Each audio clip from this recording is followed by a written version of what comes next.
Hello everyone and welcome to a GTA discussion video. So in this video I want to talk about shark cards, GTA cash cards, and it's something that I've always wanted to talk about despite it being a rather sometimes contentious subject and controversial subject.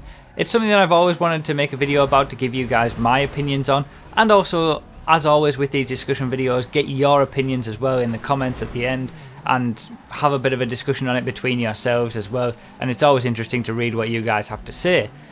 There's also been a few discussions going on my crew forums about this, so it seemed like the perfect time to make a video about it to give you guys my thoughts. And it also fits in very nicely with a sponsored message that I've got to give you guys at the very end. So it's the perfect time to do a video like this to talk about GTA cash cards.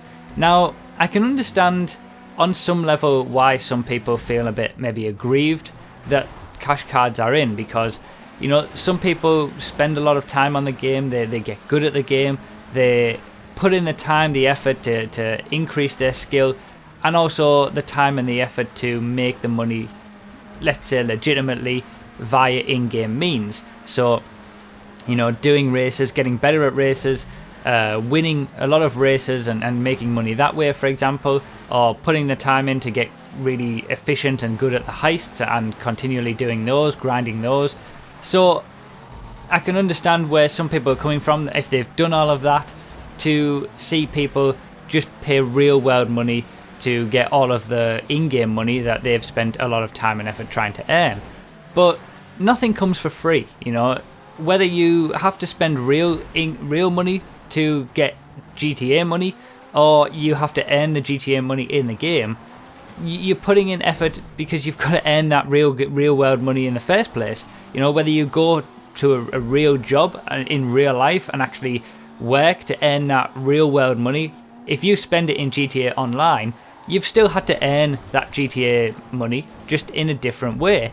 So nothing comes for free, and I've also never really understood why anybody else gives a damn about what anybody else does. You know, why does it matter to anybody what anybody else does? If you buy a cash card and somebody else doesn't, who cares? It doesn't really make a difference. But yeah, nothing comes for free, you know. Let's not be stupid about it. You've got to earn the money to spend in the game, regardless of what you do, unless you glitch the money or mod it in or something illegitimate like that. But the whole idea of microtransactions in general, I think, is something that people are finding it hard to get used to, and I can see where that comes from, because I've come from a time where you bought a game and you had to play that game and get good at the game, and then you completed the game, and then that was it. You know, there was no DLC packs, there was no added extras, there was no online play. You know, you just paid your money, you bought the game, and then you improved your skills to complete it. Now, I can understand where it's difficult for some people to get used to the new way that we have to go through things, that there are DLC packs, there are extra things that you can buy to sort of enhance your gaming experience that isn't just available to everybody and right there in the box when you first buy the game. And don't get me wrong, you know, some companies do take it too far with some of the microtransaction programs that you see on certain games and schemes. They are pretty ridiculous sometimes, but I can't really say that GTA shark cards are one of those, because let's not beat around the bush, let's not be naive about it. Games companies are here to make money. They aren't going to make games out of the goodness of their hearts. They're not just going to make a game for free and give it to everybody for free. As much as we'd like them to do that, they need to make money, and budgets for games have got a lot higher in recent years, especially something like GTA. I think Destiny is one of those other games that has, you know, had a huge budget to make it.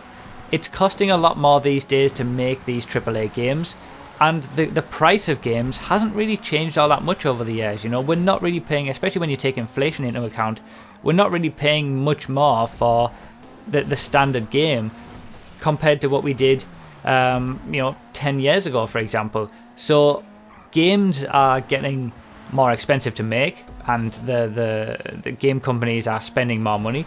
but they're not really getting any more money back in from those games to make it worthwhile. So they've got to look to other ways to bring in some money and make profit from that game. Otherwise, they just wouldn't make games in the first place. You know, they've got to keep everybody who they employ in jobs. They've got to actually, you know, feed the people who work for them. So nothing comes for free. Now, there are very, very different ways to do that. You know, there's DLC packs, which Rockstar have done in the past. You know, for GTA 4, they've had The Lost and the Damned, The Ballad of Gay Tony. Those were sort of more common back then, I would say. You know, microtransactions weren't quite as prevalent as what they are now, let's say. But this isn't something new. You know, back in GTA 4, that was years and years ago. They were still doing add-on packs. They were still doing extra DLC to add value to the game and make some money beyond the original price of the game that people have spent. So that's one way to go about it. You know, you can have DLC packs, or you can go the other way and have microtransactions. As I said, some companies do take it too far, but I wouldn't say that Shark Cards in GTA Online really is taking it too far, and I actually think that they're a good idea to keep the game moving forward. You know, if you don't spend any money on Shark Cards, that's absolutely fine and that's great, and all you're really doing is benefiting from the people who do spend the money, helping to improve the game further. Because imagine, you know, take it back to the start of GTA Online. Imagine that they'd gone the same route as GTA 4 with this, and they decided that instead of focusing on GTA Online, and they didn't include Shark Cards, for example, they decided instead to make single player DLC. So they put all their focus onto making big single player packs. I know some people would like that because GTA Online isn't the be all and end all, and there's still some people who would prefer to have some single player DLC packs, and I'm one of them as well. I would quite like to see some single player content. But imagine that's all they chose to do, just follow the same route as GTA 4. Well, where's the incentive for them to improve GTA Online in that respect? They would have given us the product that we had at the very start of old gen. There was no content creator, you know, there was no extra features that we've seen all included, you know, all of these extra cars that have been included. There's no incentive for Rockstar to continue focusing on GTA Online in that respect, adding new content, if they aren't going to make any more money out of it. And Shark Cards are the perfect way to do that, because it doesn't split up the community, you know, in terms of some games when they release extra map packs and stuff like that, it completely splits up the community to people who have the maps and people who don't. Whereas adding all the content for free and then just having these Shark Cards for people to buy money to buy that content keeps everybody together, and it gives people that freedom of choice to give them the ability to buy what they want to buy in the way that they want to buy it. If people want to grind heists to get a lot of money and buy the car that they want that way, they can do that. If they want to just spend their real world money to get it a little bit quicker and easier because they don't have the time, they can do that as well. And any money that is made from those Shark Cards goes into improving the experience for everybody else in terms of extra content and the incentive that Rockstar have to continue to develop the game. So it's kind of a win-win situation. Now, in the spirit of nothing coming for free, I do have a sponsored message to give you guys that I've been asked to talk about, and that's from Opinion Outpost, which is basically a website where you can give up your time to earn some money.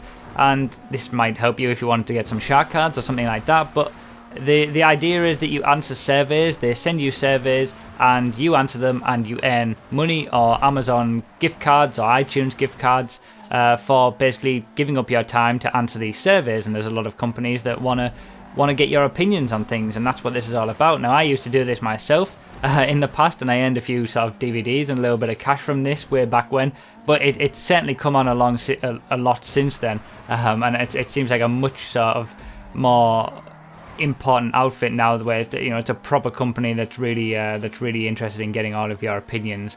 Whereas back when I did it, it wasn't. You never really knew what you were getting yourself into. So yeah, have a look in the description. I'll leave a link to that below. But I also want your guys' thoughts on this whole shark card thing. I want to know what you guys think about this. Leave all your thoughts in the comments down below.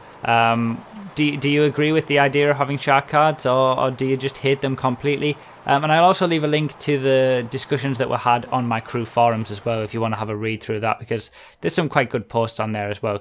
So thank you guys for watching. All the links will be in the description. I really do appreciate your support as always, and I'll see you next time.